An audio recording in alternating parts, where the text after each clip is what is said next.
সমুদ্রের বুক ছুঁয়ে এবার উড়বে আন্তর্জাতিক ফ্লাইট। কক্সবাজার বিমানবন্দর রূপ নিচ্ছে আন্তর্জাতিক রূপে। 2 অক্টোবর থেকে শুরু হচ্ছে বহুল প্রতীক্ষিত আন্তর্জাতিক ফ্লাইটের ওঠানামা।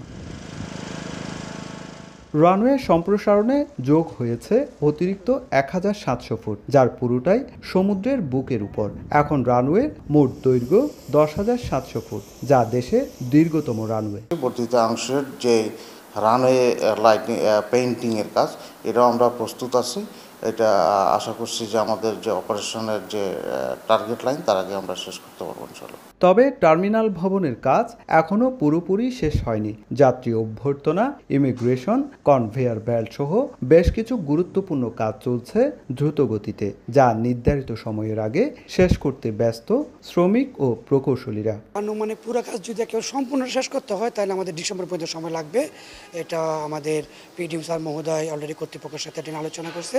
তাই এটা হলো আমাদের লাস্ট টাইম। তারপরে আমরা চেষ্টা করতেছি যত দ্রুত সম্ভব আমরা কাজটা শেষ করার জন্য। বিশেষজ্ঞরা বলছেন, বিমানবন্দরের আন্তর্জাতিক রূপ কক্সবাজারের পর্যটন ও অর্থনীতিতে আনবে বিপ্লব। তবে নিরাপত্তা নিশ্চিত করতে হবে সর্বোচ্চ মাত্রায়। অপারেশনাল করার জন্য যা যা প্রয়োজন সে কাজগুলো সম্পূর্ণ হয়েছে।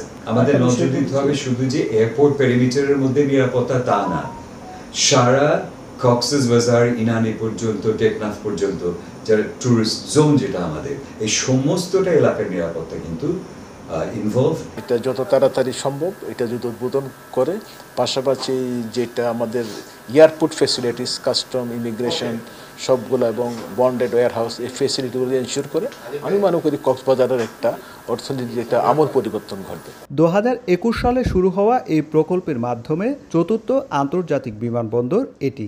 আকাশপথে আন্তর্জাতিক সংযোগ খুলে গেলে এই জনপদে খুলে যাবে অর্থনৈতিক সম্ভাবনার নতুন দুয়ার। সুজাউদ্দিন রুবেল, সময় সংবাদ, কক্সবাজার।